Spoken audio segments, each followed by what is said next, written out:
Left of the box.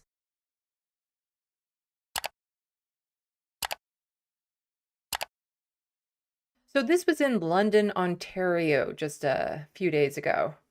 And that is a train on fire going through London, Ontario. And London, Ontario is a larger city in Ontario. It's horror. Just going through the city like that. Like, could you imagine driving by and seeing that? Like, just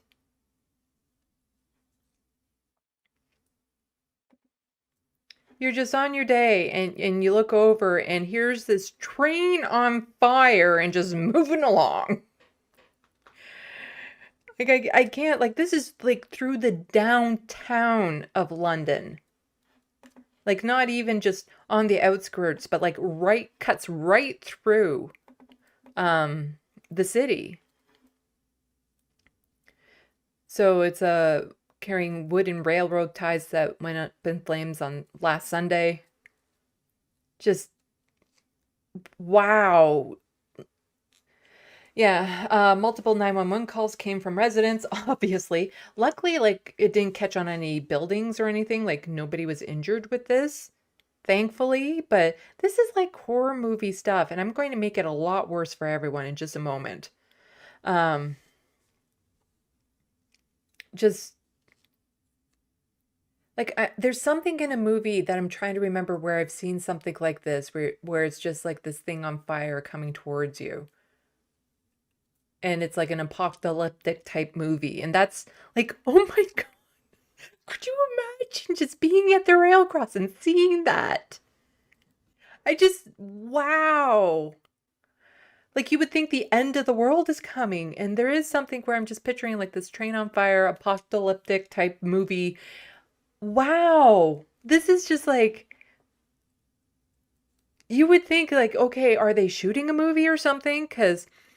Or you would like then have to like run back into your car and turn on the radio and be like, okay, is the end of the world happening? Because that's just the visualization that you get of this moving train on fire.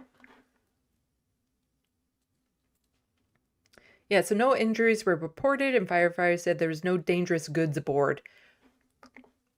Part of why this is going to be horror in just a moment. Imagine if there was dangerous goods going through that city on fire. A very large, like this is a large Canadian city, as in like over 100,000 people.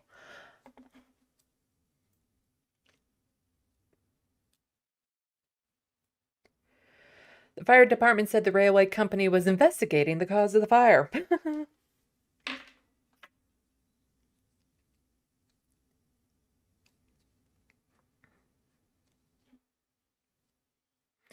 Damage is pegged at 25,000 for the rail cars and 10,000 to a holding building in London. Okay. So why I said this is nightmare fuel. So yeah, just imagine for one instance that there were dangerous goods on that going through a heavily populated city. But here's the nightmare scenario that instantly came to my mind. Because that train went on for a while. Well, on fire. Like we saw several different shots. It went quite the distance, and I think it only stopped because it probably got some radio calls in after enough people called 911, saying, hey, your train's on fire.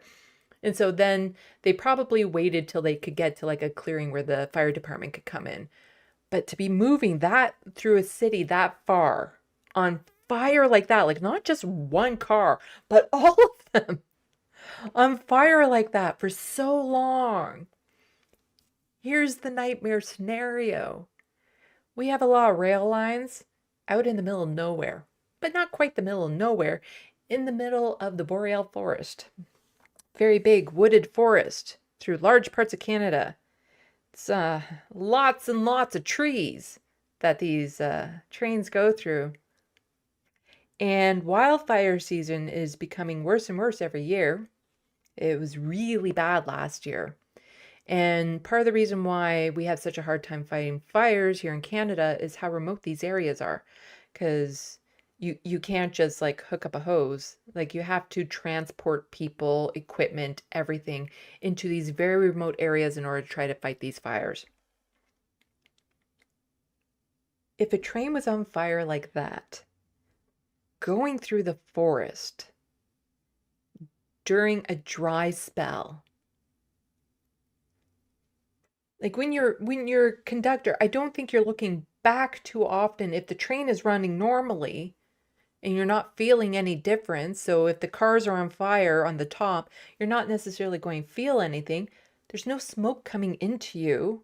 You're looking forward because you're trying to, how long would they travel before they noticed that they were on fire?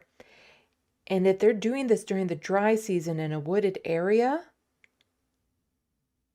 that would ignite all the trees for kilometers and kilometers.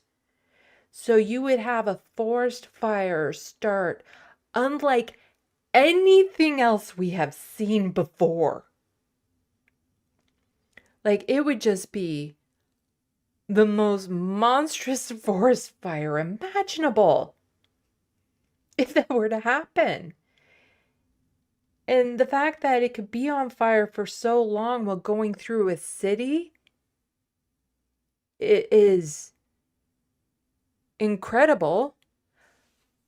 But with nobody around to tell them that they're on fire, how long do you think they would go? Oh my God. It'd be a forest fire unlike anything else this world has seen. It is like when climate change comes, little accidents like that. Ah, so there you go for a nightmare scenario here in Canada. Wow, that's all I could think of when I saw that was like if it had gone through a wooded area that was dried out and how long they would have gone before they noticed, before anything happened. Because if there's no residential area nearby and they're not looking in the rear view mirror, and then even if they did, like that's the thing, like even if they did, okay, we're on fire, let's stop. Again, they're in the middle of nowhere. Like there's no way that they could fight it there. Like maybe the most they could do is maybe find a bridge that they could go over so they're at least not right next to trees, but or go into a tunnel and then block off the edges so that you suffocate the fire. Just wow, that's all I could think of when I saw that. It was just what that would do to cause a forest fire. And it's just like, yeah, nightmare fuel, nightmare fuel.